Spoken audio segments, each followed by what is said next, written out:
¿Se escucha bien? Bueno, pues empezamos entonces muy bien la tarde. Bueno, bienvenidos a este acto de Impulso Ciudadano, que vamos a abordar pues el tema de la presentación del libro La factura del cupo catalán, privilegios territoriales frente a ciudadanía, del que es coautor Francisco de la Torre. Francisco es coautor con Jesús Fernández de Villaverde. Francisco Paco de la Torre es inspector de Hacienda. Ya veréis, los que compréis su libro, que imagino que seréis todos los que estéis aquí cuando salgáis, veréis que en la solapa del libro pues tiene a gala ser el número 1 de su promoción, lo cual está bastante bien. Los que hemos opositado sabemos que es bastante complicado ser número 1 de las promociones, pero bueno, además actualmente está destinado en la Delegación Central de Grandes Contribuyentes y ha sido secretario general y portavoz de la Asociación de Inspectores de Hacienda, es decir, que entre sus virtudes está la de ser también sindicalista, en la medida en que la asociación pues es un activo importante, y con ella coincidimos. Yo, cuando era presidente de la Asociación de Letrados de la Seguridad Social, tenía allí delegada a una compañera en FEDECA y éramos compañeros, aunque fuera por vía indirecta. Y además ha tenido experiencias políticas. Ha sido diputado y presidente de la Comisión de Presupuestos del Congreso de los Diputados, perdón, del Congreso. Además, pues ha sido autor de numerosos libros, entre otros Hacienda somos todos, y esto quién lo paga, es una expresión muy catalana, y el de Josep Pla, ¿no? Efectivamente. ¿Quién lo paga? Y el que hoy presentamos, la factura del cupo catalán, y además podéis leer sus artículos en El Economista. El libro que se presenta hoy se hace primero porque es de rabiosa actualidad, que se decía antes. Todos sabemos que en estos momentos pues está muy en boga el modelo de financiación, y se están apostando pues por distintos modelos. Sabemos ya uno, el de Esquerra Republicana, aunque sea por la prensa, y sobre todo el que pactó con motivo de la investidura de Salvador Illa, Esquerra Republicana y el PSC. El libro sale a raíz de ese acuerdo de financiación, es digamos el que desencadena toda su razón de ser, pero aborda de una manera realmente integral, amena, muy amena. Te felicito por ello, porque realmente es muy didáctico, y para los que no somos expertos pues nos ha resultado muy cómoda su lectura. Lo hace a través de 16 capítulos y 2 apéndices en los que aborda los sistemas federales de Estados Unidos y de Alemania. El libro no es un libro especialmente optimista, puesto que advierte de las nefastas consecuencias que tendrá el acuerdo en el caso de que se lleve a efecto por nuestros queridos presidentes de gobierno y diputados. En este sentido, entendemos que realmente puede suponer pues no la desaparición de España, porque España, como decía Bismarck, tiene bastante mala salud, pero una mala salud de hierro, es decir, que no hay forma de acabar con nosotros, a pesar de que nos empeñamos en ello, pero sin embargo, desde luego pondrá muy difícil la articulación y el futuro de nuestra economía. El acuerdo de financiación pasó hace un año, fue realmente en julio a agosto del año pasado, y ya tenemos la perspectiva de un año, y ahora recientemente pues ya sabemos que algunas formaciones se han puesto nerviosas y empiezan a hacer balance y de la situación. Lo que ya allí se contemplaba ya no se respetará, puesto que para el año que viene estaba prevista ya el traspaso del impuesto de personas, el IRPF, de renta de las personas físicas, y parece ser que se demora un poquito más ya el 2028, y con lo cual no es tan inmediato como parecía. Eso revela las dificultades que tiene llegar a ello. En definitiva, vamos a abordar esta cuestión y lo vamos a hacer con dos personas de cierta experiencia, y lo digo con toda la ironía del mundo, puesto que si leéis su currículum veréis que realmente estamos entre los mejores. Hoy tenemos un plantel de lujo. Benito Aduñada, que es catedrático de Organización de Empresas en la Universidad Pompeu Fabra, es además profesor afiliado de la Barcelona School of Economics, investigador asociado de la FEDEA, la Fundación de Estudios de Economía Aplicada. Hace un año, más o menos, precisamente estábamos aquí abordando también este tema con Ángel de la Fuente, tu jefe, ¿no? El director gerente de FEDEA, y además es el coordinador del Foro Mercado Libre. Él ha sido profesor y catedrático en las universidades de Oviedo y León y en la Escuela de Derecho de Harvard. Tiene muchísimos artículos en medios de comunicación y actualmente escribe en The Objective. Me quiero referir en especial a dos artículos que publicó relacionados con este tema y que os invito a leer. Uno era la excusa de la infrafinanciación catalana y el otro era el concierto catalán nos aboca a 3 Españas. Mirad en internet porque están y realmente son artículos muy ilustrativos.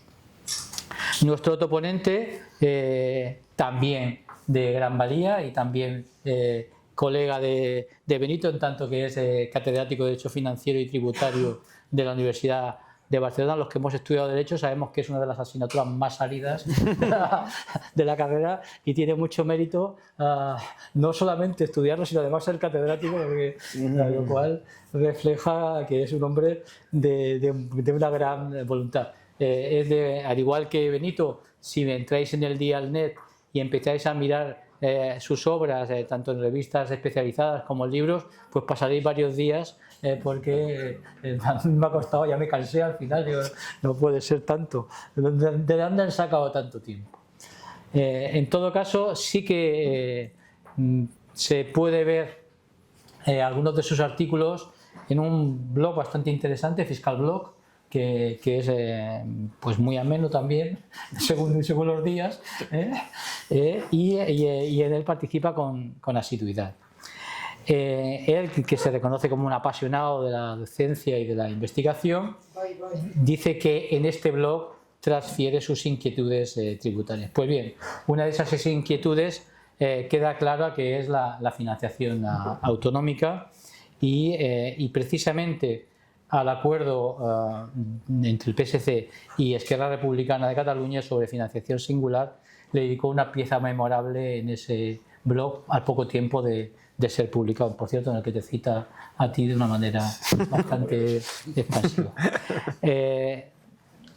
José Andrés Redozas ha sido profesor de la Universidad de Oliva también y de la Universidad Complutense en Madrid, ¿no? Y, como digo, es autor de muchos libros. Sin más preámbulos, porque si no nos comeremos todo el tiempo, pues yo quiero deciros un poco cómo va a funcionar este acto. Tanto Benito como José Andrés harán preguntas a nuestro querido autor, a Paco de la Torre, y a partir de ahí, pues, como dicen ahora los jóvenes, que fluya el acto. Y en todo caso, al final, ahí, en cada una de las sillas tenéis una hoja. No sé si todos tenéis bolígrafos, os hemos permitido pues facilitaros alguno, y haréis unas preguntas que me llegarán a mí y que yo seleccionaré y que finalmente seleccionaré y respetaré, y al final del acto pues tendrán a bien contestar nuestros invitados de hoy. Pues Benito, sin más preámbulos, aquí tienes el micrófono, cuidado con él, que ya sabes que a veces sale voz de pitufo. Que me duende. Muchas gracias. Quería decir 2 palabras, sobre todo antes de empezar con las preguntas. Yo no sé si nos damos bien cuenta del mérito que tiene. Debemos agradecer el mérito que tiene la labor tanto de Jesús, de los autores, En el caso de Jesús es profesor catedrático de la Universidad de Pensilvania. O sea, yo me imagino cuando sus colegas saben que Jesús se dedica a hacer este tipo de libros y publicar este tipo de tribunas sobre un país remoto e insignificante llamado España, pues dice, bueno, ¿y a cuento de qué? O sea, no tiene mucho sentido. ¿Puedes cambiar por esto? Sobre todo no tiene mucho sentido porque lo que sus colegas esperan es que esté trabajando, pues no sé, para aspirar a conseguir el premio Nobel. O entonces está preocupándose sobre un problema tan pequeñito y tan aburrido como son los problemas que hay en este país. Pues es un enigma máxime cuando el agradecimiento que va a recibir desde España es decididamente escaso, porque desde luego le agradecería mucho, digamos, los buscadores de rentas, que no necesito nombrar de todo tipo, pues claro que le agradecerían argumentos en sentido opuesto. Pero España nunca lo ha hecho ni seguirá sin hacerlo. No tiene más que ver, y esta va a ser parte de mi pregunta, pero bueno, es una pregunta que no necesita responder el autor, es ¿cómo ha recibido la oposición a este libro? Porque en realidad este tipo de libro tendría que ser un informe hecho por la oposición. Para eso les pagamos, para que hagan este tipo de estudios. Pero yo me temo que no solo no lo hacen, sino que además, me temo, corrígeme si me equivoco, pero tampoco lo leen. Pertenecen a una cultura oral. Lo más que van a entender es, si acaso, invitar a que el autor del libro se lo comente en una comida, a los postres, algo por el estilo, ¿no? Entonces, el tema del agradecimiento es importante. He mencionado a Jesús. Debo mencionar también que, bueno, está aquí presente y quizá es menos. Pero vamos a ver, ¿qué hace un inspector de Hacienda de su edad escribiendo libros y trabajando todavía en Hacienda? La carrera, vamos a ver, este país, a sus altos funcionarios les paga mucho cuando entran, demasiado. Pero como no les paga, a medida que acumulan lo que llamamos capital humano, no les aumentan sueldo prácticamente, aunque en Hacienda con alguna diferencia, pero poquito. Pues lo lógico es que a los 35, 40 años, una vez el individuo se ha formado, pues se va del sector privado a ganar mucho más. No voy a decir que múltiplo, pero un múltiplo de lo que gana. Entonces, estamos un poco, con mucha diferencia, pero un perfil un poco parecido. Quiero decir, tendríamos que agradecer, es lo que quiero decirles, y me estoy enrollando indebidamente. Insisto en el agradecimiento. Nunca agradeceremos bastante este tipo de generosidad que afortunadamente, bueno, sigue practicándose. No entiendo muy bien por qué. Quizá cada vez menos. Pero sigue practicándose y que no tiene mucho sentido. Nuestro país está totalmente desasistido de este tipo de reflexión. Y la reflexión que se produce está financiada por voluntarios. Porque si nos vamos a mirar las fundaciones, ¿pide dinero usted para estudiar esto en las fundaciones? Uy, no, que se van a enfadar en la dirección general de no sé qué. Real, no, esto se puede estudiar algo que sea remoto, pero no nos venga con temas de este calibre, ¿no? La oposición lo ha comentado, etcétera.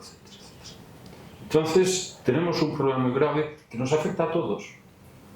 ¿No? Nos afecta a todos. El libro, pues es un libro importante. Solo les diré que yo voy a publicar un libro en noviembre, píldora publicitaria. Venga, tiempo. Hay unas 10 citas de este libro, ¿no? ¿Por qué? Porque en él he aprendido bastantes cosas se explica muy bien una materia muy compleja. Una materia que es compleja, que es la financiación autonómica. Pero además es una materia en la que mucha gente ha hecho todo lo posible por esconder la verdad, incluidos algunos grandes científicos de mi gremio, que decididamente pues, han faltado a la verdad. Han faltado a la verdad. Por lo menos han explicado una parte a veces insignificante de la verdad, magnificándola, exacerbando además sentimientos tribales de una forma absolutamente peligrosa y quizás a sabiendas. Entonces, lo tenemos, es un sistema complejo, pero que además, en parte porque no se estudian las cosas, lo que comentaba hace un momento, no hay, pues, lo que circulan son una serie de mitos y una serie de leyendas que han hecho mucho daño. Concretando, para empezar a preguntar, yo creo que la primera pregunta que debemos hacerle a Francisco es tratar que nos trate de resumir brevemente pues, de dónde venimos, dónde estamos y a dónde vamos, o mejor dicho, a dónde nos lleva esta propuesta del cupo, ¿no? Es decir, sé que esto es pedir un imposible, pero las grandes pinceladas para sentar un poco las bases, ¿no? Bueno, pues nada, muchísimas gracias, Benito. Bueno, antes de contestar, querría agradecer muchísimo a todos los asistentes, a Impulso Ciudadano por organizar esta presentación, porque este libro, para mí, bueno, es un libro que yo no quería haber escrito, igual que los dos anteriores sí, pero creo que era un libro importante y creo que había que presentarlo en Barcelona y no ha sido sencillo. Entonces, yo querría agradecer especialmente el empeño que ha tenido mi amigo Esaú Alarcón, que ya me presentó mi anterior libro en Madrid, y José Andrés Rozas, que en esa presentación del libro hizo, como siempre, una pregunta muy inteligente. Oye, tú no tratas de las historias, ¿te acuerdas, verdad? Tú no tratas de las historias forales y del cupo vasco. Y yo le dije, sí, está en un capítulo del libro, y está, vamos. Y eso, por razones en parte de oportunidad política, editorial, vamos, me lo propusieron y bueno, capté a Jesús Fernández Villaverde por amistad. Y porque a Jesús es un tío que le interesa mucho lo que ocurre en España y considera que es imprescindible su aportación al debate. Al final, empezando a contestarte, Benito, y agradeciéndote también infinito que estés aquí presentando, bueno, ayudándonos a presentar el libro. Al final, en esta vida a veces uno tiene que tomar, no siempre toma, yo no lo he hecho muy a menudo, la decisión de voy a buscar el sitio donde a mí me paguen más. De hecho, no lo he hecho infinitas veces. Y por eso, por ejemplo, me presenté al Congreso de los Diputados precisamente rechazando una oferta para irme a un despacho de asesor fiscal. Y sí, pagaban más de lo que pagaban en el Congreso, que a su vez pagan menos que en Hacienda. O sea, en fin, cosas que pasan en esta vida. Y volvería a hacerlo. Y aunque no quería escribir el libro, yo pensaba que el libro era necesario. Es necesario, creo, y ya contestando por dos razones. En primer lugar, por un tema estructural. Como decía Jesús, y está escrito en el libro, los que nos consideramos fundamentalmente economistas, yo también tengo una carrera en Derecho, nos inspiramos, por ejemplo, en los grandes economistas de la historia como Joseph Schumpeter. Y Schumpeter tiene una pieza que además llegó a ser ministro de Hacienda de Austria, memorable, una conferencia muy corta, que es la crisis del Estado fiscal. Y dice que el Estado, al final, viene definido por los impuestos. Y, por tanto, el sistema que tenemos territorial viene definido por el sistema de reparto de impuestos, que es el sistema de financiación. Y la principal característica del sistema de financiación autonómico en España es que no lo entiende nadie. En buena medida, porque se han ocupado de oscurecerlo. ¿Cuál es la parte más oscura del sistema? La que se ha oscurecido más, que es el cupo. O sea, a mí, cuando entré en el Congreso de los Diputados, me dijeron que el cupo vasco y su cálculo, que no es un cálculo, es el secreto mejor guardado de la democracia. Y yo creo que esto pues había que iluminarlo. Y además, el acuerdo... y bueno, a mí me pidieron que hiciese el libro con el acuerdo entre el PSC y Esquerra. Y es un acuerdo que supone cambiar nuestro sistema autonómico, es decir, el sistema de reparto del poder territorial. Y entonces, España pasó de la dictadura a la democracia y pasó de un Estado básicamente centralista a un Estado descentralizado más cuasi federal, bueno, en la práctica federal. De hecho, hay países que se consideran explícitamente federales donde las regiones tienen menos poder. Se administran menos presupuesto, tienen menos competencias fiscales y esto no se sabe. Pero bueno, hemos pasado a un Estado federal con un componente confederal asimétrico que se ha intentado esconder, que son los regímenes forales del País Vasco y Navarra, que solamente existen en un sitio en el mundo. Bueno, en 2 sitios, en el País Vasco y Navarra. Entonces, de ese Estado, la propuesta de dinamitar el sistema nos conduce a un Estado confederal asimétrico. Eso de las 3 Españas, o sea, tienes País Vasco y Navarra, tienes Cataluña, tienes el resto. Y eso es muy mala idea porque rompe con la igualdad de todos los españoles a la hora de cómo financias los servicios públicos de educación, sanidad, dependencia, etcétera, los que gestionan las comunidades autónomas. Indirectamente te acabas cargando el sistema de pensiones, que ya tiene muchísimos problemas. Luego, si queréis, hablamos de esta historia. Y sobre todo porque la experiencia histórica indica que los sistemas confederales son inviables. Una de las... ahora mismo no hay estados confederados. A ver, ¿qué fue un estado confederado? La Confederación de Estados Independientes de la Unión Soviética. ¿Qué es de alguna forma una confederación de estados y genera infinitos problemas? La Unión Europea. Estados Unidos nació como una confederación. ¿Y cuál era el problema que tenía esa confederación? Que aquello era tan desastre porque los estados que tenían que pagar no cumplían con sus cargas. ¿Y qué es lo que pasó? Que no podían pagar ni siquiera el ejército continental que estaba haciendo la guerra a los británicos. ¿Qué es lo que tuvieron que hacer? Con la Constitución crean la Hacienda Federal Americana.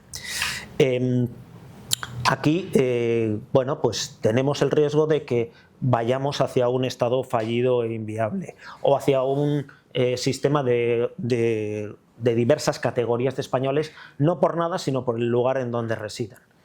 Y aunque todo eso no se llegue a materializar, el camino es ir hacia atrás, en todas las direcciones. Y esto es importante decirlo porque perjudicará a todo el mundo, también a los catalanes. Y yo creo, y por eso esta es la presentación más importante de todas las que hago, y son un montón. Y es más importante que la que hicimos en Madrid, Jesús y yo. Aquí la única lástima es que Jesús no se haya podido venir desde Pensilvania, pero esto hay que explicarlo aquí en Cataluña. Este problema, como tantos otros, esto es una segunda parte del procés y se origina en Cataluña. Y por tanto, hay que decir las cosas también en Cataluña. ¿Y cuál es el origen concreto de este pacto? El origen concreto, y esto hay que decirlo, es que no es que Cataluña esté infrafinanciada, al contrario, está financiada algo mejor que la media. Y sí, se pueden discutir 3 perras arriba o abajo dentro del sistema sin ningún problema. El problema es que Cataluña lleva gastando en exceso de más durante décadas. Y están buscando una solución a ese problema. Y esa solución yo creo que será mala y que no arreglará los problemas, pero desde luego, seamos serios, no se puede esperar que el resto de los españoles acojan con satisfacción la idea de que se le pase una parte de los gastos, especialmente cuando esto al final no es más que una prolongación de lo que ocurrió en 2017 y que fue un intento de golpe de Estado. Y para eso se utilizaron una de las razones por las que fracasó es que no había una hacienda propia. Aquí el planteamiento entre Esquerra y el PSC tiene 2 patas. Una es copiar el modelo vasco para tener ellos más recursos y tener que la Generalitat tenga más recursos siempre es que los demás tengan menos en un sistema de reparto. Y el sistema de financiación autonómico es un sistema de reparto de impuestos. O sea, eso es así. Y en segundo lugar, el segundo elemento es dar las llaves de la caja.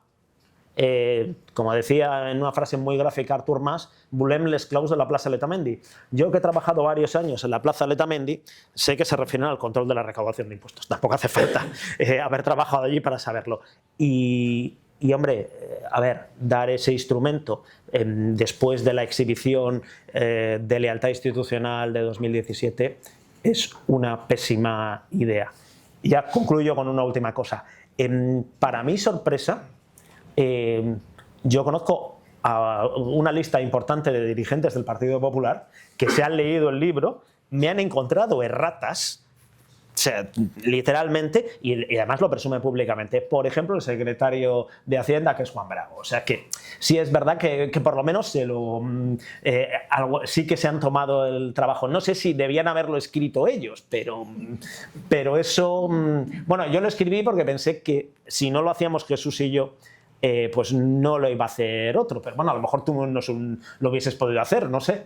Pero bueno, yo soy un poco, en ese sentido sí soy un poquito más optimista. Bueno, como el libro ya está hecho, pues en este caso la pregunta que le corresponde ahora es José Andrés. Yo no sé si esto funciona, pero bueno. Este sí. Este sí. A ver, no, seguimos en las mismas. Pero hablaré alto como Benito. Bueno, en primer lugar quiero agradecerte, Paco, la presencia, como decía Benito, al haber escrito este libro, que efectivamente en términos de finanzas públicas es extraordinariamente didáctico, o sea, se lee de una manera muy ágil, es muy transparente, muy bien estructurado y por lo tanto es muy de agradecer a Impulso Ciudadano por haber organizado el acto y a la Esfera de los Libros por haberlo publicado y a Byron desde luego por darnos acogida como siempre en este espacio cultural en Barcelona. Y vamos al tema y al contenido del libro. Este libro tiene una gran virtud que es esta frase ahora que se repite de forma insistente, que el dato mata el relato. O sea, es tumbativo, con unos cuantos gráficos y con el análisis de los datos específicos, como no puede ser de otro modo, porque es que además no hay otra. A mí me ha recordado, es como la continuación de los cuentos y las cuentas del independentismo de Borrell y Llopart, me parece que es Llorac, exactamente. Y ese vídeo que no tiene desperdicio en YouTube, en el que el eminente directivo de Esquerra Republicana balbucea continuamente ante la evidencia de que se desmontan todas las falacias, porque son falacias del relato independentista. A mí me gusta más bien decir secesionista, porque en realidad lo que se promueve es una secesión, es decir, es una ruptura traumática de algo que, y ahí va mi pregunta, de una realidad que es inviable. O sea, porque el planteamiento es inviable y en el libro se demuestra, tanto jurídica como económica como políticamente. Es decir, no es gestionable el modelo que no tiene continuidad, no tiene, técnicamente, no tiene un pase, por decirlo de algún modo. Tanto en términos jurídicos como económicos como políticos. Por mucho que se pueda algunos empeñar en ocultar la realidad. Y el hecho cierto es que técnicamente, a mí me llama mucho la atención los comités de expertos. Mira que ha habido comités de expertos. Sobre el último, el del 2017, pero luego el del 2014, antes primero el del 2014 que el del 2022. Yo creo que un ejercicio interesante sería coger esos 3 informes de los comités de expertos, dárselos a ChatGPT, hágame un resumen, y sería muy coincidente.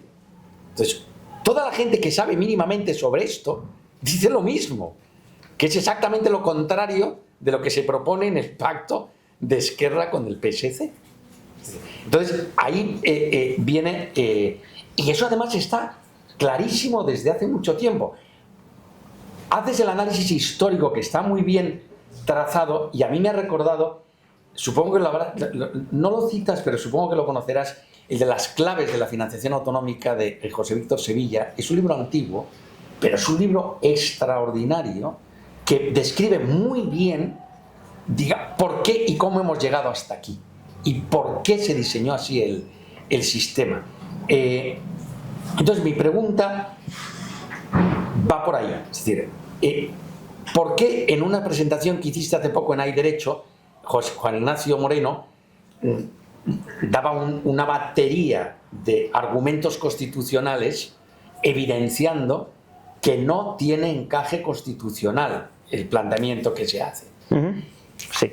Y que no tiene viabilidad económica y que además políticamente conduciría a un caos de una tensión de negociación equivalente a la que, es decir, a una frustración equivalente a la que ocurre con el modelo del cupo y de la aportación, que claro, pues al final es un fiasco y conduce a un modelo parasitario, que es el que tenemos. Entonces, me gustaría que profundizases en la inviabilidad jurídica, económica y política del modelo. Vamos a ver, pues por empezar por la inviabilidad jurídica. Hombre, el modelo está basado en extender los privilegios fiscales del País Vasco y Navarra. Ahí hay una disposición adicional primera.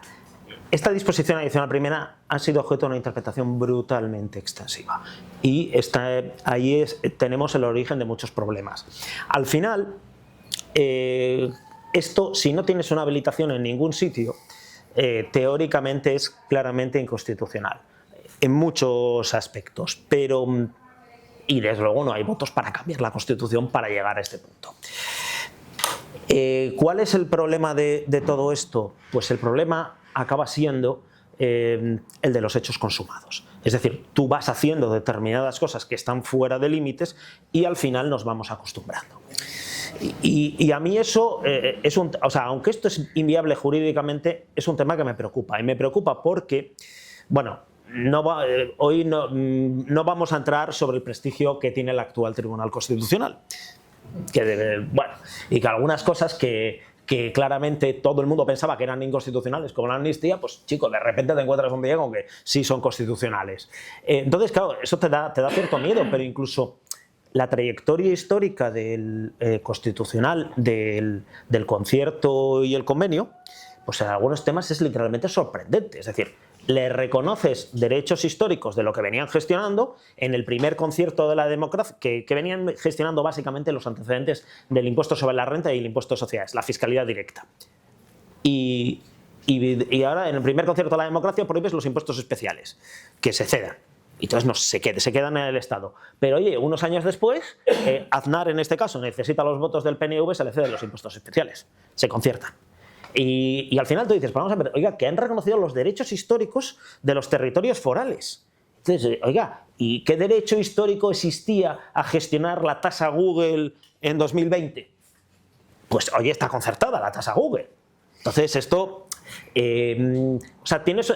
Y al final, pues oye, yo creo que los primeros que decimos algo, que esto parece una cosa un poco surrealista, somos Jesús y yo en el libro. O sea, en fin, es verdad que el libro no tiene muchos agradecimientos porque parte de la doctrina no se ve muy bien reflejada porque digas este tipo de cosas, básicamente porque nadie lo había dicho antes, o casi nadie. Entonces, jurídicamente, sí, esto es un dislate, es decir, va en contra de un montón de artículos de la Constitución, desde que la potestad tributaria originaria recae en el Estado, hasta la prohibición de privilegios. Pero claro, tienes el problema, que llevamos años hablándolo, del espejo en el que se miran en el País Vasco.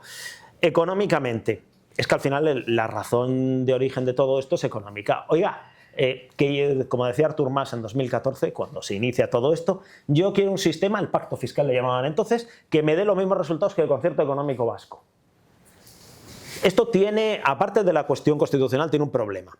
Y es que si uno coge la financiación, hay una tabla, que es la más reproducida del libro, donde da Pues te dice básicamente que el País Vasco tiene el doble de financiación per cápita. Claro, si esto lo trasladas a Cataluña, que son ya casi 8 millones de habitantes, es que la broma te cuesta entre 25 y 30.000 millones de euros. Todos los años. Claro, esto entre nosotros no hay dinero para pagarlo. Si además se extiende, como dicen ahora en el Ministerio, la ministra de Hacienda, de que esto pueden aspirar todo el que quiera, pues, en fin, rompen las reglas básicas de la contabilidad y de la partida doble. O sea, en fin, no puede ser. La partida doble en el sentido de que la aplicación de fondos, la obtención de fondos, tiene que tener un origen. Y claro, no puede ser que todo el mundo tenga más. Y por cierto, un tema importante que también explicamos en el libro es que la administración del Estado ya está completamente raquítica. Lo que es propiamente el Estado. Es decir, el Estado gasta directamente del orden de 40.000 millones de euros y no tenemos en cuenta la seguridad social. Entonces, tú no puedes dejar el Estado a la mitad y no te puedes quedar sin policía, sin guardia civil, etc. Y luego nos vamos a la inviabilidad política. El problema de la inviabilidad política es que, bueno, a ver, esto es un tanto surrealista, pero en España hace 3 años que no tenemos presupuestos porque no se presentan. Entonces, si no puedes hacer gestión ordinaria, ¿qué hacemos votando esto? O sea, tramitando esto. Pues no lo sé, o sea, es decir, yo creo que no. A ver, que esto llegue hasta el final me parece dudoso. El problema es cuánto va a ir avanzando y qué te vas a dejar por el camino. Por poner un ejemplo. O sea, hay temas que a mí me parecen absolutos dislates y que ya tenemos encima de la mesa y que ha pasado con cierta... sin demasiado ruido. El impuesto bancario y su reparto. Bueno, el impuesto bancario hereda el antiguo gravamen y es un impuesto sobre márgenes bancarios. Recauda el orden de 2.000 millones de euros. Esto no es mucho dinero, en grandes números, pero bueno, para que nos hagamos una idea, el sistema de financiación de las comunidades autónomas en 2022 repartía 152.000 kilos. O sea, no es gran cosa. Pero ¿cómo se reparte esto? Pues según el principio de ordinalidad. Y usted me dirá, oiga, ¿y esto qué es? Bueno, en función de la ordinalidad dura, además, que bueno, definimos ahí en el libro. O sea, de la ordinalidad que se ha pactado en el acuerdo. Y dices, no, es que el que más aporta tiene que recibir más. Bueno, esto es literalmente lo contrario de la redistribución y de la progresividad fiscal. Sí, que también está en el artículo 31. Bueno, pues lo han repartido así. Resultado, Madrid, aunque tiene menos necesidades de recaudación que Andalucía y tiene un 31% menos de población, recibe un 68% más. Bueno, esto oiga, mire usted, pero usted está loco. Quiero decirte, esto es lo primero que se le ocurre. Sí, Madrid gana muchísimo, Cataluña gana bastante con respecto a la alternativa de haberlo metido en el sistema de financiación. Oiga, que este tributo financie comunidades autónomas. Entonces, y Cataluña, pero bueno, para que Cataluña ganase algo, acabamos de cargarnos un principio básico y de puro sentido común. Bueno, pues esto ya está en vigor, está en el BOE. Por cierto, lo han recurrido las comunidades autónomas de Extremadura y de Castilla-La Mancha. Pero claro, en Castilla-La Mancha resulta que los mismos que recurren son los diputados que sacaron adelante esta cuestión. Sí, porque además, en concreto, esto vino de vuelta del Senado, este tema, con una enmienda del Partido Popular diciendo que se metiese en el sistema. Y fue rechazado con los votos, por ejemplo, de todos los partidos de izquierda. Surrealista. Entonces, se han ido avanzando en una serie de cosas y el problema es cómo se desmonta todo esto. El decreto, y ya con esto concluyo la respuesta, el decreto ley de Illa del otro día de potenciar y fortalecer una agencia propia. Que incluye varias cosas. Un contrato con Indra para que les haga el software, para sustituir al antiguo Gaudí que no funcionaba, y crear un cuerpo de informáticos tributarios porque no tienen y de agentes tributarios. Bueno, eso no te sirve para lo que tú tienes que hacer en estos momentos, que es transmisiones y sucesiones. Imagínate que no obtienen la gestión del IRPF. Bueno, pues estás tirando dinero a mansalva. permanentemente. Y luego te quejarás de que, oiga, es que estoy infrafinanciado, que me paguen los demás. Entonces, a ver, quizá, o sea, inviable, sí, inviable hasta el final no, porque te quedas sin Estado, pero lo que va, todo este camino que se va recorriendo es como una inundación, va dejando estragos. Y bueno, a ver, escribimos el libro Jesús y yo porque creemos que si se van poniendo barreras, la inundación no llegará tan lejos. Muy bien, pues lo de quedarse sin Estado quedó ayer puesto de manifiesto con la cesión de las prestaciones contributivas de desempleo al País Vasco, que es la primera vez, digamos, que entra la seguridad social. La gestión, pero no el no, pago. la gestión. Claro. Sí. Hombre, a ver. Ahí podríamos llegar. Benito, tu turno. No va. Lamento decirte que va como el acuerdo singular. Ha tocado Paco el tema clave, si esto es viable o no viable, ¿no? Y yo no sé qué pensar, porque, claro, si uno mira hacia atrás, o sea, si uno se pone en el año 81, 82, y le dicen, miren ustedes que las pensiones del País Vasco se van a estar, o sea, cuando suben cuando votan los parlamentarios vascos subir las pensiones y demás, lo hacen a costa de los impuestos de las contribuciones sociales que se pagan fuera del País Vasco. Y eso se tolera. No, eso el sistema político español, la ciudadanía española lo tolera. O sea, ¿qué es viable y qué no es viable en España? Claro, no sé, no. Quizá tendríamos que pensar en que todo es viable y además todo es sostenible ya. La pregunta es ¿a qué precio? Sí, no, ¿a qué precio? Pero es que da igual. Da igual porque un estado de ignorancia absoluta, con una ciudadanía desenchufada, desinformada, peor que desinformada, o sea, tergiversada y además muy dividida, en la que cada grupo de interés va exclusivamente a lo suyo, ¿no? El problema no es que no sepa, el problema no es, quizá, estoy pensando en voz alta, no es lo del cupo. No se sabe, por supuesto que no se sabe. Bueno, ¿hasta qué punto es verdad que no se sabe? Quiero decir, no se sabe con exactitud, no se sabe, tal, se esconde. Pero, entre economistas, por ejemplo, no lo sabemos, o más bien no queremos saberlo. Estoy pensando en mi gremio académico, etcétera, etcétera. Yo no sé qué pensar. Entonces, si esto lo traspasamos, la batalla que hay, a mí me merece mucho interés la propaganda que se hace contra Madrid, sobre todo en los veranos, ¿no? Cómo se manipula, cómo se... Yo soy de pueblo y tenemos cierta tirria a los veraneantes madrileños. Entonces, ver cómo se manipula a todos los niveles, redes sociales, tal. Entonces, claro, financieramente los números que manejáis, pero bueno, tampoco quizá quieran llegar hasta allí.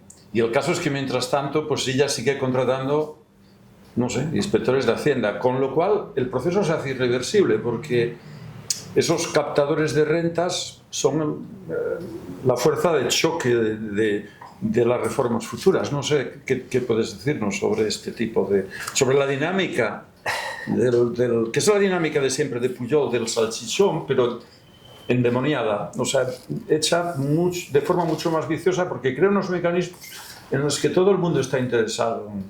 Desde Cataluña, por ejemplo, preguntémonos, los que vivimos en Cataluña, ¿cuánta gente conocemos que sobre esto no está pensando, bueno, igual me cae algo? Igual me cae pues que a un hijo le colocan en esa nueva agencia de tal o... No sé.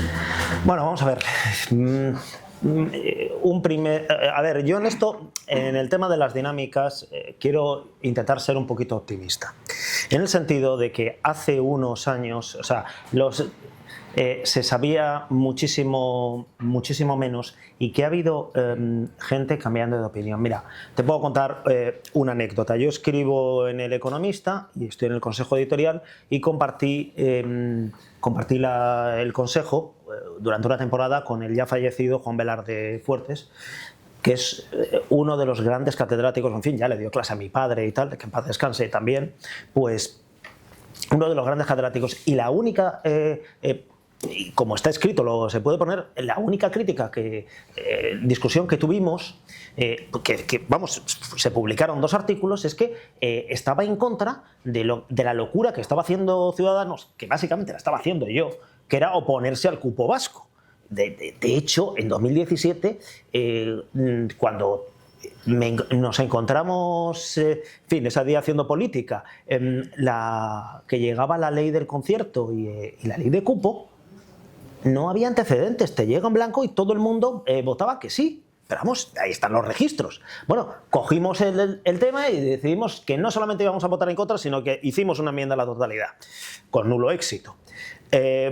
Bueno, 5 años después, Ciudadanos y Vox también votaban en contra y ahora mismo, como tú dices, cualquiera en el gremio te dice que eso es un disparate. Pero hace unos años, incluso, esto ya es una conversación privada, pero gente muy cercana me decía, hombre, sí, se aprovechan un poquito, pero todo el mundo tenía la sensación de que se aprovechan un poquito. Cuando le pones números, no, ostras, es que esto no es sostenible. Y está en el origen de que el nacionalismo catalán y el PSC digan, no, oiga, yo quiero un calco. Y el único problema es que son demasiada gente, con lo cual el sistema te estalla. Bueno, es uno de los problemas. Yo puedo entender que, por ejemplo, en todo este tema de criticar a Madrid y en decir que yo quiero más recursos, bueno, que hay un cierto acuerdo en Cataluña de yo también quiero más recursos. Lo que hay que intentar transmitir es que esto de quiero más recursos a costa de los demás, cuando el tema le estás poniendo un foco brutal, los demás se van a oponer. Y la diferencia con respecto a situación de hace unos años es que hay mucha más gente oponiéndose y que además hay otra diferencia importante, que es que en todo este tema al final de la financiación singular, afortunadamente no tenemos a un montón de economistas de primer nivel saliendo por medios internacionales diciéndote que esto es la mejor idea del mundo, esto es fantástico. Es decir, prácticamente al final de lo que estoy más orgulloso en el libro es que al final no hay oposición con datos. Y al final, cuando uno veía en el procés salir a Mas Colell, a Sally Martín, a un montón de gente diciéndote que esto de la secesión era la mejor idea del mundo desde un punto de vista económico, te tirabas decías, esto es imposible. Pero no había oposición de muchos economistas. Ahora, sin embargo, no he visto que nadie defienda aquí ningún tipo de argumento económico. Yo todavía no lo conozco. Y la única vez que nos han acusado de coger y inventarnos todos los datos fue el domingo pasado en La Vanguardia. Entonces, que un señor decidió que no teníamos ni puta idea, ni Jesús ni yo, un periodista, y que nos inventábamos los datos, que aquello era una colección de bulos, pero es lo único que he visto. Que además lo más divertido de todo es que el bulo fundamental que pretendía combatir era que la Generalitat no tenía exceso de gasto. Vamos a ver.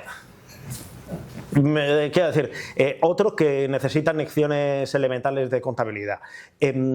Si la Generalitat es la comunidad autónoma, la Generalitat de Cataluña es la comunidad autónoma más endeudada y está financiada por encima de la media, ¿cómo has conseguido esa deuda si tienes los ingresos y no te los has gastado? No sé. Bueno, entonces creo pero vamos, escribimos el libro. A ver, me hubiese gustado que el libro no fuese necesario, pero creo que es imprescindible la claridad. Y al final, en el sistema de financiación en general, como en todo, lo que no se entiende siempre es pasto de populismo y demagogia. Y hay que hacer un esfuerzo brutal para conseguir enterarte de algo de las leyes de las normativas de financiación en este país. Es una cosa. Entonces, claro, ¿Y entonces en dónde tenemos que fijarnos? Pues no sé, en Estados Unidos. Estados Unidos, hace unos años, California tenía una crisis presupuestaria. Oye, el gobernador de California no decía United States is stealing us, nos está robando, no. Decía otras cosas, pero no decía, hombre, si California, que es el estado más rico de la Unión, se quedase todos los impuestos federales que se recaudan allí, pues tendríamos menos problemas presupuestarios. Pues no se le ocurre. Entonces, el tema es que eso, sin embargo, sí lo tenemos en España porque no se entiende. Y creo que hay que intentar ponerle luz. Y que creo, sinceramente, que ahora hay más luz que en 2017 y que en 2010. Y que en 2005. Yo creo que, modestamente, que estamos poniendo algo de luz. Pero bueno... Preguntas tú que no hay economistas ni gente que digamos aporte datos en contra de lo que estáis, pero si es que no es necesario, el acuerdo es político. Sí que hay muchos políticos que sustituyen la necesidad de esos datos.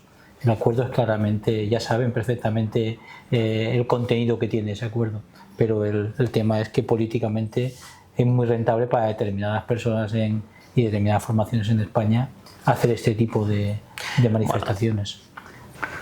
Como sabes que ya salió en Madrid y me parece muy interesante, me parece clave el tema, y diría que es una de las virtudes, o sea, si se puede decir, todo esto de la financiación singular puede tener alguna virtud, pues yo diría que sí. Tiene una virtud que es que ha destapado el sistema parasitario vasco-navarro y ha evidenciado la vaciedad o la radical injusticia del modelo. Ojo, no del modelo, porque tú lo dices muy bien. La Constitución prevé el concierto y el convenio.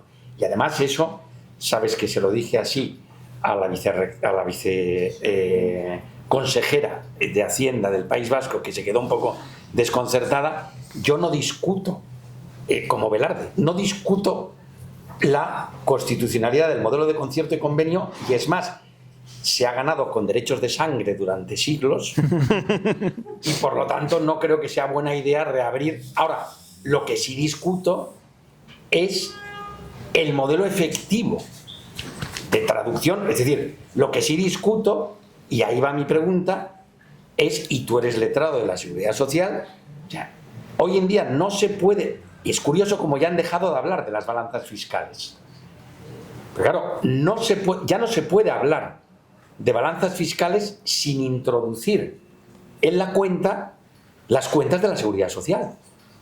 O sea, hay una cosa que yo siempre les hago a los alumnos esta pregunta porque me hace gracia el despiste que tienen. De cada 100 euros que gestiona el sector público en España, ¿cuántos gestiona el Estado, las comunidades autónomas, las haciendas locales, la Seguridad Social? Todo, ayer me lo decía. La Administración General del Estado, 50. No, la Administración de Seguridad es que no es nada, como demostráis en el libro, y es que son 20, 21. Quien más gestiona, normal y natural, porque todas las competencias ejecutivas están transferidas a las comunidades autónomas, 38 más o menos las comunidades autónomas, pero es que la Seguridad Social es 30. La gran vaca, el gran problema es la Seguridad Social, y por eso nunca quieren hablar de la caja de la Seguridad Social. Pueden hablar de la gestión, pero no de la caja. Entonces, yo quería y creo que ese es un tema crucial, que profundizases con cifras sobre esta cuestión, para evidenciar que ese mantra, que es aburridísimo, de los 16.000 millones que todos los años, y los 16.000 millones, es, de nuevo, una gran falacia y una gran mentira. Bueno, vamos a ver. Cupo, conciertos y demás. El problema que tiene, o sea, el sistema vasco-navarro es un sistema extraño, singular, de raigambre histórica y bueno, que en 1978 se constitucionalizó. Entonces, Pasa porque efectivamente se cobren una serie de tributos en el País Vasco, en principio no necesariamente todos, aunque eso ha acabado siendo en todos, el País Vasco y Navarra, y que luego se contribuya por parte de esas haciendas a los gastos generales del Estado. Y aquí, en teoría, se podría incluir una cuota de solidaridad que en estos momentos no se incluye y que es la diferencia fundamental por la cual Esquerra Republicana decía que ellos son favorables a un concierto solidario. Cosa que enfadó muchísimo a los nacionalistas vascos y que efectivamente, en opinión de mucha gente, son los grandes perjudicados de que se abra todo este debate, y de hecho en todo este debate están básicamente callados y no les conviene nada.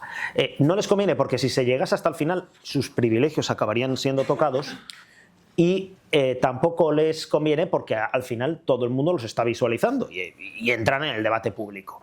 Y aquí a ver, nos hemos confundido todos. Yo en 2017 pensaba que lo fundamental era ponerle luz. En realidad no se le pone luz porque no se quiere, es decir, es un tema que hay que oscurecer porque es que es impresentable. Entonces, vayamos a los datos. El País Vasco voy a centrarme en el País Vasco, lo de Navarra es lo mismo, bueno, aunque democráticamente es bastante peor. Y ahora explico por qué. Económicamente, el País Vasco lo recauda todo y paga un cupo por su contribución a los gastos generales del Estado. El cupo en los últimos años anda por los 1.600 millones de euros. ¿Y eso en sí qué es? Bueno, pues esto es el 6% de los gastos del Estado.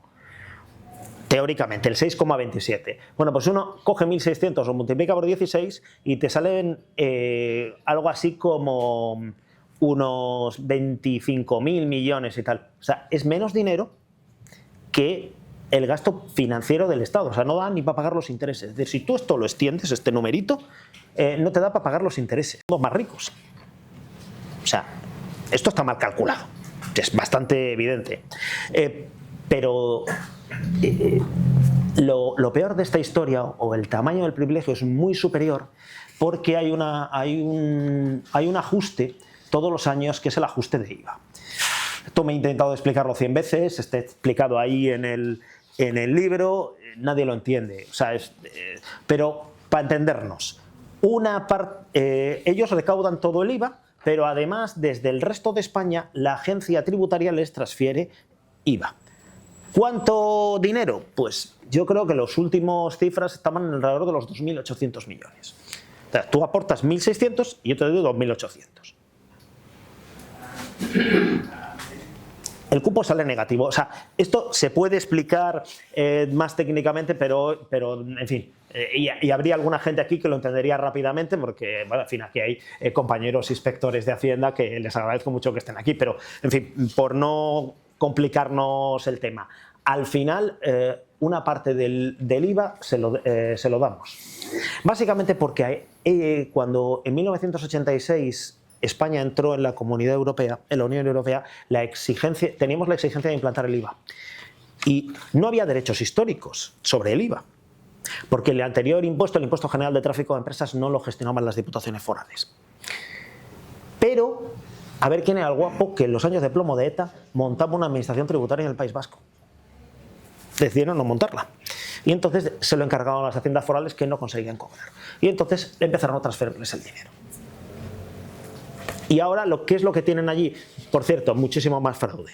Pero una cosa exageradísima e infinitos problemas.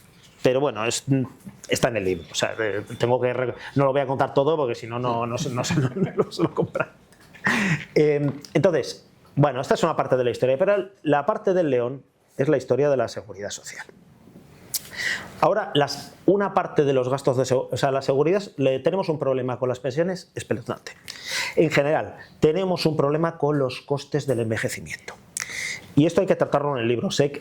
A ver, es otro de los temas que no te hacen amigos, porque en política, a ver, yo he estado, me han prohibido hablar de pensiones, porque aquello era tenía una pinta horrorosa. Entonces, ¿qué pasa? Que a medida que la población envejece, el gasto público aumenta. Aumenta, por ejemplo, en sanidad. Todos, a medida que nos hacemos más mayores, consumimos más sanidad. Si la edad media de la población se va haciendo cada vez más elevada, el gasto sanitario se te dispara. Y por cierto, esto le corresponde a las comunidades autónomas. El gasto en dependencia es otra obviedad, también sube. Y también sube el gasto en pensiones. ¿Qué pasa? Que las cotizaciones no van para pagar las pensiones. Pero hasta un punto que ahora mismo te hacen falta entre 40 y 50.000 millones de euros de impuestos para pagar estas pensiones. ¿Y cuál es el tema? Que en el caso, estos son transferencias. Hay varias, es decir, la más conocida es la de gastos impropios que se inventó Escrivá, pero vamos, complementos a mínimos de las pensiones, es decir, una serie de gastos que todos pensamos que se pagan con cotizaciones, pero que en realidad se pagan con impuestos. Pero son impuestos que se transfieren desde la Administración General del Estado. El País Vasco y Navarra no contribuyen. Navarra tiene un déficit de pensiones de 800 millones de euros que le pagamos los demás. El País Vasco anda por unos 4.800 millones de euros, según los últimos datos del 24. Claro, pues el tamaño del privilegio es brutal y va a ir creciendo. Va a ir creciendo a medida que la población vaya envejeciendo.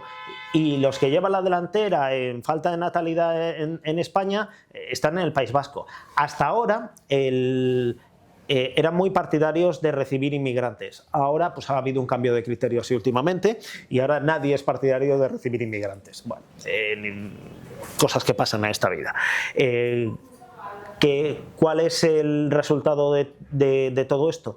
Que es un privilegio enorme, pero que es que hasta hace unos años todo el mundo se creía que era un privilegio pequeñito y manejable. Entonces, bueno, sí, estoy muy de acuerdo. Lo ponemos también en el libro. La única ventaja de abrir el cupo, la historia del cupo catalán, es que ilumina qué es lo que está pasando en el País Vasco y Navarra. Y evidentemente nos parece que es una cosa que no es aceptable y que tendríamos que ir convergiendo hacia unos resultados similares a los del régimen común. Es decir, esto no puede ser. O sea, no puede. Yo entiendo que no puede ser. Y luego, un último punto. La democracia. El principio fundamental, o sea, los parlamentos se crearon para aprobar presupuestos. Es una cosa sorprendente lo que ocurre últimamente en España, ¿no? Pero además las revoluciones fiscales, como por ejemplo la Revolución Americana, está basada en el principio de que, también lo explicamos en uno de los apéndices, es una de las cosas más interesantes, en el principio de no taxation without representation. No se pueden exigir impuestos si no hay una representación de los ciudadanos que los aprueba. El caso del País Vasco y Navarra pues es a todos los efectos surrealista. ¿Por qué? Porque la ley de concierto y la de cupo te entran en lectura única. Es decir, no le puedes hacer ninguna enmienda, se puede hacer una enmienda a la totalidad. Pero bueno, hasta el 2017 no lo había hecho nadie. En el caso de la aportación a Navarra ya es panota. La cuantía de la aportación, o sea, la cuantía del cupo y sus ajustes se votan en una ley en el Congreso. Eso sí, te la tiene que traer el gobierno vasco y el gobierno del Estado, lo que significa que el gobierno vasco, cuando ve que el gobierno del Estado tiene mayoría absoluta, no te trae la ley. Y cuando sí, literalmente, entre el 12, les concluían el 7, en el 12 Rajoy tenía mayoría absoluta, olvídate. En el 17 Montoro necesita esos votos para aprobar los presupuestos y te traen la ley. Sí. Con una rebaja además, ¿cómo es? De 200 millones de euros sobre un cupo de 1.800, entonces te lo rebajan 200 millones con carácter retroactivo, un montón de años. Magnífico, o sea, y tú no puedes tocarle una coma a nada, tú puedes hacer exclusivamente una enmienda a la totalidad. Pero bueno, en fin, cosas que de todas formas todo es susceptible de ser menos democrático. ¿Por qué? Porque ¿quién fija la aportación navarra?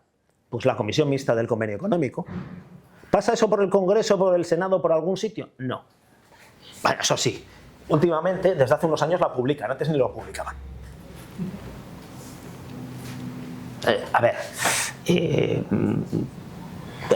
¿se puede ser un poquito más democrático? Yo creo que sí.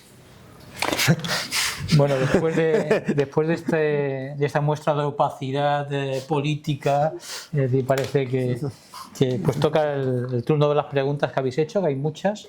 Hay un primer bloque que hace referencia a qué supondrá en la práctica la aprobación del acuerdo singular del PSC con Esquerra Republicana, si se lleva a efecto, y cómo afectará al resto de las autonomías. Una pregunta ligera, vamos. Pues vamos a ver, por intentar, a ver, hemos hablado en esta sesión mucho del final del tema. Vamos a intentar acercarnos al corto plazo. Oye, que han decidido que solamente el IRPF. Y además a 2-3 años. Entonces, ¿qué significa esto de ceder el IRPF? Vamos a ver, el IRPF no es un impuesto, es el impuesto. El 46% de la recaudación de la agencia tributaria es IRPF. Es un impuesto que tiene, creo, 22 o 23 millones de contribuyentes, que exige una cantidad de información bárbara y que se cobra fundamentalmente a partir de las retenciones. Entonces, gestionar eso es un jaleo monumental. Y trocearlo tiene costes espectaculares. Y se puede hacer mucho peor de lo que lo hacemos. Por ejemplo, en el apéndice Jesús dice que en Estados Unidos él tiene que hacer un montón de declaraciones de IRPF. En el estado donde resides, más en los estados donde has ganado dinero, salvo que no tengan IRPF, que hay alguno como Texas que no lo tiene. O sea, un montón de declaraciones y un jaleo monumental. En el País Vasco y Navarra las empresas de cierto tamaño tienen que presentar una declaración en cada sitio. Y hay unos jaleos inmensos en todo. Es decir, que todo esto genera cargas indirectas, peores servicios a los contribuyentes. Porque aquí el Consejo de Defensa del Contribuyente, como eres del Consejo de Defensa del Contribuyente, no me dejará mentir, pero hombre, creo que se le da bastante buen servicio y que es relativamente sencillito hacer el 95% de las rentas. La de algún familiar mío no, de verdad que no, esas te tocan, pero en general todo esto, pero claro, entonces, ¿y qué pasa si no son capaces de gestionarlo bien? Pues que estás jugando sobre unos números brutales. Es decir, si a ti se te va un 20% de una cosa que recauda 130.000 millones de euros, se te han ido 26.000 kilos. O sea, tienes un cirio monumental. Si eso se refiere a los 25.000 millones que se ingresan de IRPF en Cataluña, pues tienes otro lío monumental. O sea, quiero decir que esto es que vamos a empezar por gestionar el IRPF. Me gustaría pensar que hay alguien en los equipos negociadores que tiene alguna idea de lo que está hablando. Y me refiero no solamente a los del PSC y Esquerra, sino también a los del Ministerio. Me gustaría pensarlo, porque da pánico. O sea, a muy corto plazo. O sea, esto de romper la agencia tributaria es una pésima idea. Una pésima idea. Y tú puedes decir, hombre, pero oiga, ¿no lo están haciendo en Guipúzcoa y en Navarra? Hombre, llevan gestionando los impuestos desde 1978. La gente no está trasladada forzosamente y aún así tienen unos índices de fraude y demás brutales. Y les cuesta muchísimo más recaudar los impuestos. Y por cierto, no es porque los vascos y los navarros sean particularmente malos. O sea, tú haces exactamente lo mismo en Alemania, que es el único estado grande donde se hacen estas cosas, y te ocurre exactamente lo mismo. Es decir, que Alemania por cada euro recaudado se gasta en gestión fiscal 6 veces lo que nos gastamos en la agencia tributaria. ¿Y por qué? ¿Por qué los alemanes son tan inútiles? No, los alemanes cada lander recauda todos los impuestos. Eso sí, la política fiscal íntegramente decidida desde Berlín. Es decir, no hay tipos de impuestos distintos ni historias. Todo el mundo los mismos, pero recauda las agencias de los Länder, las agencias de los Estados federados. Y cuando tú haces eso, ¿qué es lo que ocurre? Más fraude, tiene más... y además en lo del fraude es importante mirarse el libro, porque nadie más lo habla, pero hay unas estimaciones, que son las de la Unión Europea y que nosotros trasladamos aquí, que son las de la brecha del IVA, la diferencia entre lo que tú esperas recaudar en el IVA y lo que efectivamente recaudas, y la brecha alemana es mayor que la española, y la brecha vasca y la navarra también son bastante mayores que las de la agencia tributaria. Bueno, pues esto hay mucha diferencia de dinero. Bueno, es cierto que los vascos y los navarros no se enteran, porque para eso tienes el ajuste de IBI y le das el dinero. Claro, el problema es que si haces eso, elevando el tamaño, pues no tienes dinero para pagarlo. O sea, entonces, a corto plazo, todas estas medidas que se están implementando, claro que tienen coste. Otro tema es que no sea un coste tan excesivo, pero en principio todo esto se está yendo en dirección incorrecta. Y cuanto antes se deje de ir en dirección incorrecta, menos perjuicios tendremos todos.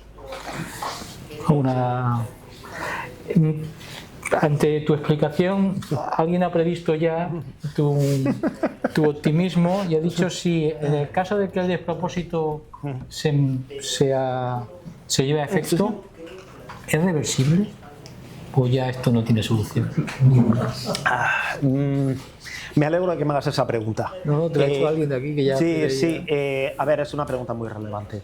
La realidad es que en España todo el proceso de descentralización desde 1978 prácticamente no hay ejemplos de reversión. Y cuando hay ejemplos de reversión es para ponerse a tiritar. Voy a dar un ejemplo. Todos los estatutos de autonomía le reconocían competencias a las autonomías sobre las cajas de ahorro. Bueno, incluyendo pisando al Banco de España, etcétera. Bueno, todos sabemos la que había liado allí. Bueno, lo que no sabe casi nadie es que ahora mismo esas competencias han vuelto al Estado y al Banco de España. Hay una ley de cajas de ahorro, claro. Oiga, ¿y a quién se le aplica esta ley de cajas de ahorro? Pues mire, a la de Ontinyent y la de Pollença. Sí, que son las únicas cajas que nos quedan. Corma jurídica de cajas. Todo lo demás son bancos y claro, esto ya siempre ha sido competencia del Estado. Entonces, lo que ha habido que pasar, o sea, es que te tienes que quedar sin esa parte del sistema financiero para que el Estado recupere competencias. Y eso es un problema muy serio. Entonces, el gran problema de todo esto es que sea reversible es difícil.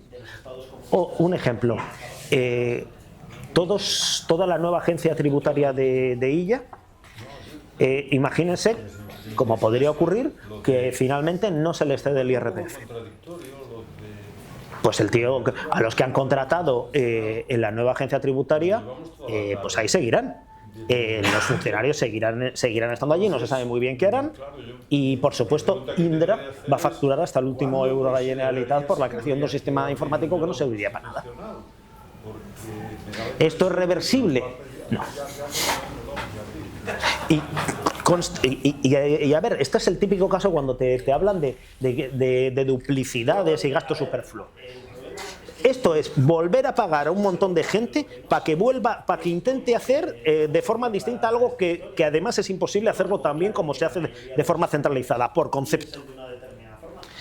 A ver, sí, porque el manejo de información, o sea, la clave de la gestión de un sistema fiscal es la información, es la gestión de la información. Si Hacienda sabe que usted gana dinero, le puede exigir los impuestos. Si Hacienda sabe que usted le debe dinero y tiene por ahí una cuenta escondida, pues te puede embargar. Si esa información no se centraliza, no se trata adecuadamente, el resultado es un desastre. Entonces, la gestión de la información en el mundo moderno tiende a centralizarse. O sea, esto no es un capricho de la agencia tributaria. Es decir, Google o Apple tienen servidores centralizados. Tú haces una búsqueda contra el mundo entero. Están interconectados los ordenadores. Claro, el fragmentar, como siempre en economía, lo único que conduce es a más ineficiencia y sobre todo a más pobreza. Pues hablando de ineficiencia, alguien habla de que expliques la falsedad de los 22.000 millones de euros que al parecer se le deben a Cataluña a raíz del problema de la financiación. Vamos a ver, primer principio básico de toda esta historia: los que pagan los impuestos son los ciudadanos, no son las comunidades autónomas, etcétera. 1. 2. Los que perciben estos servicios públicos son los ciudadanos que tienen derecho, estén donde estén, a tener unos servicios públicos similares. Entonces, ¿Cataluña está infrafinanciada? No, no coge los datos.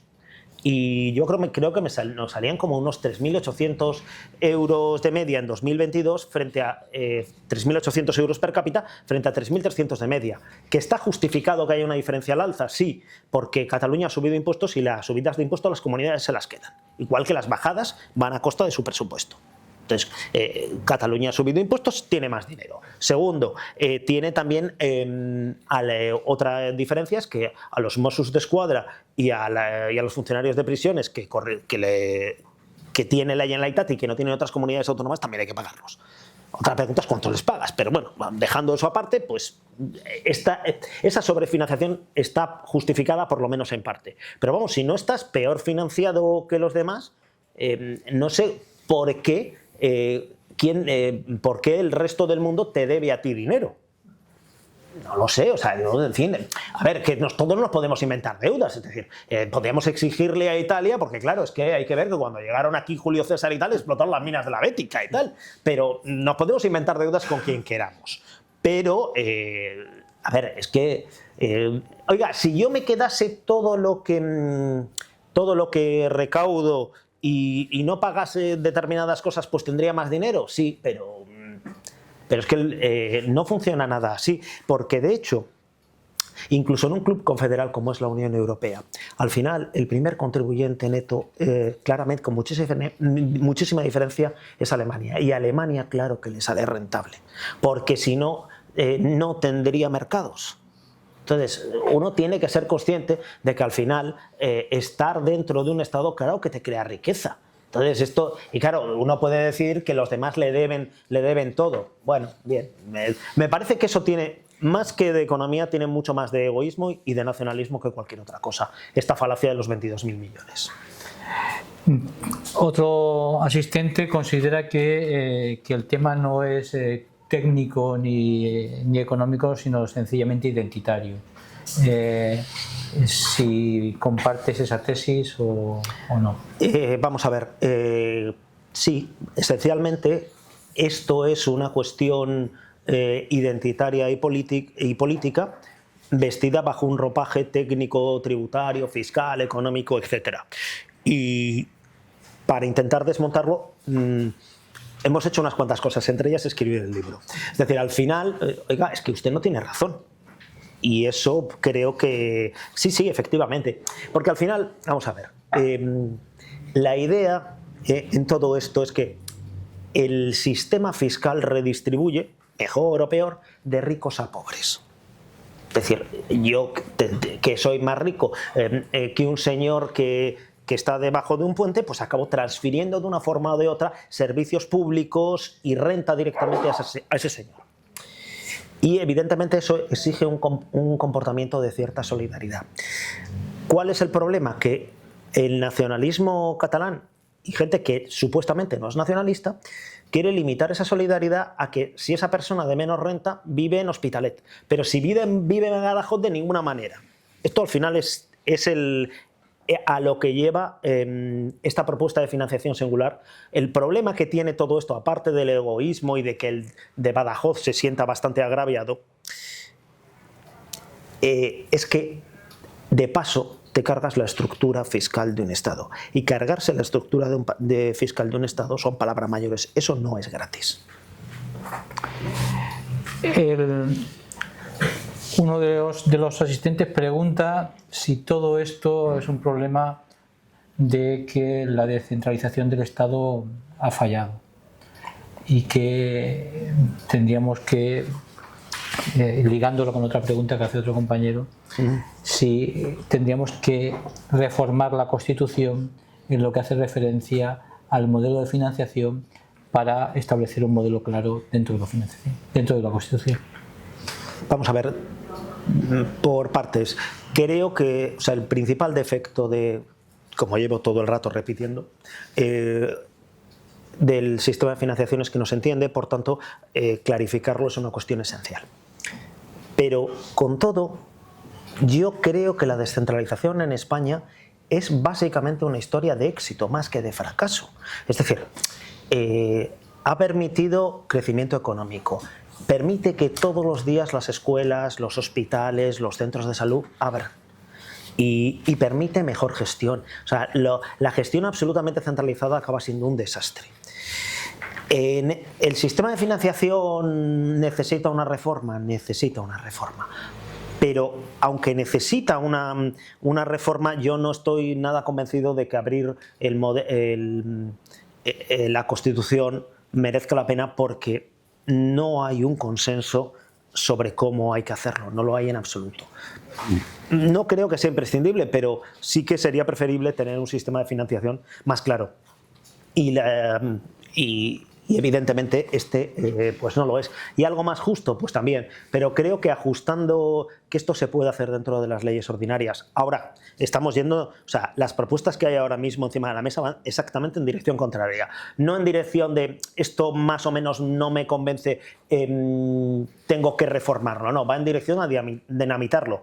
En dirección hacia un Estado confederal asimétrico, es decir, a explosionar el modelo. A mí tampoco me convence la otra solución radical de lo que tenemos que hacer es tener un Estado centralizado. Entre otros temas, porque el centralismo económico típico de los estados comunistas también acaba siendo también una historia de fracaso. Benito no olvida lo mismo. No, yo una postilla, si me permitís, en esto, lo de... Encuentro un poco contradictorio lo de la negativa a abrir el melón constitucional cuando llevamos toda la tarde viendo un melón abierto. Entonces, claro, la pregunta que te querría hacer es: ¿cuándo considerarías que habría que abrir el melón constitucional? Porque me da la impresión de que nos va a pillar ya cuando no hay melón que abrir.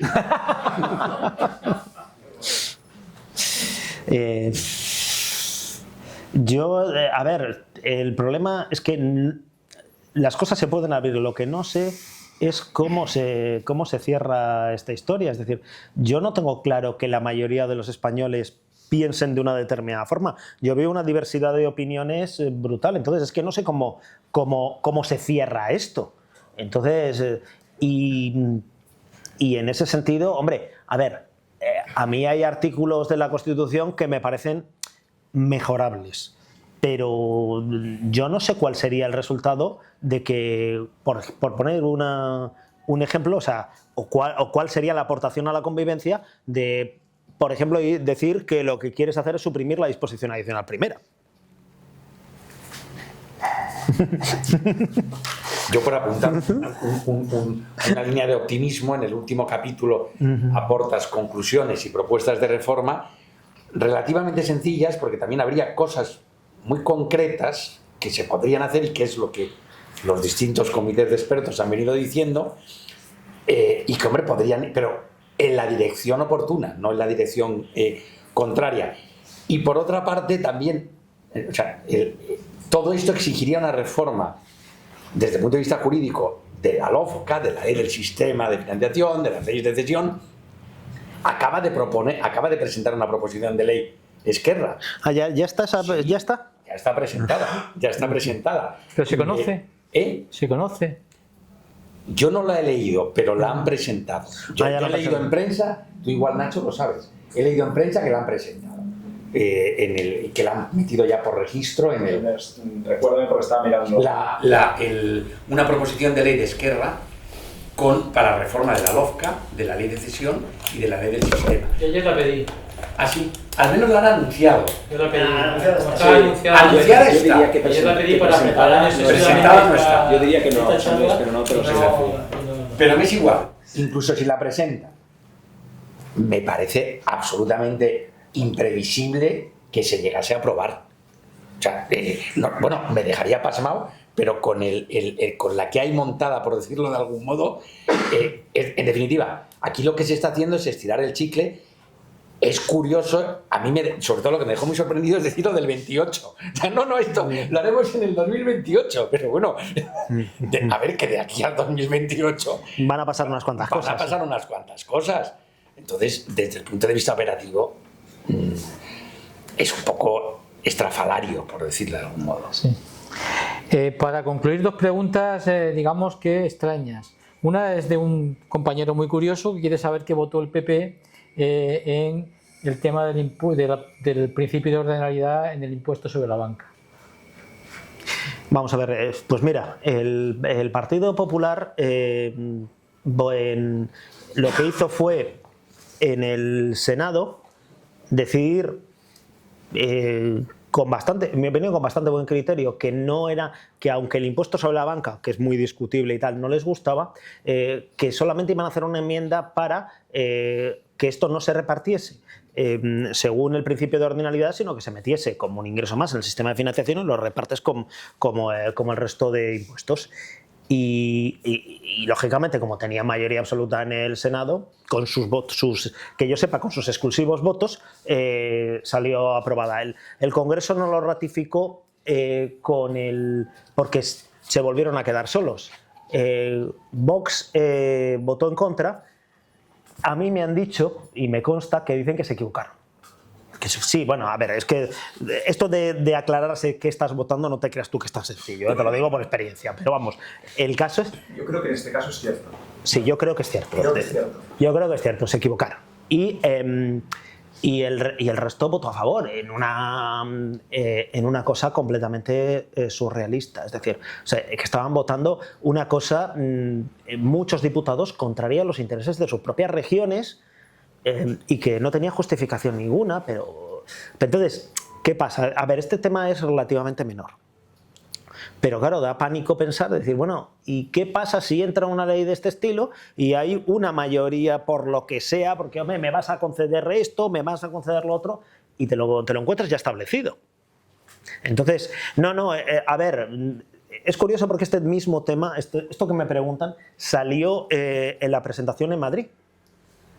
Y estaba Juan Bravo, y me acuerdo que estuvimos diciéndolo públicamente. Digo, yo felicité al PP, y no soy del PP, yo era de Ciudadanos, porque ahí mantuvo una actitud coherente y además vio cuál era el tema importante.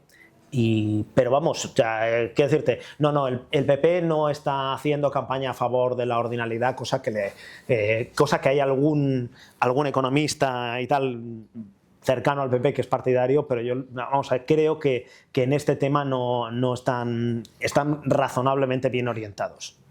O esa es mi opinión, por lo menos, no sé si están razonablemente bien orientados, es que yo lo veo razonable, yo lo veo de una forma similar a como lo están haciendo. Y la última pregunta es de un compañero que dice que si el déficit en infraestructuras, no tiene nada que ver con el tema del sistema tributario más o menos, pero que el déficit de infraestructuras que la Generalitat reclama, si es verdad o no es cierto que este déficit existe. Vamos a ver, sí y no. Hay infraestructura. Vamos a ver, en España hemos tenido elevados niveles de inversión y tenemos comparativamente muy buenas infraestructuras. Y eso hay que ponerlo en valor porque uno sale por ahí y luego las infraestructuras muchas veces son peores.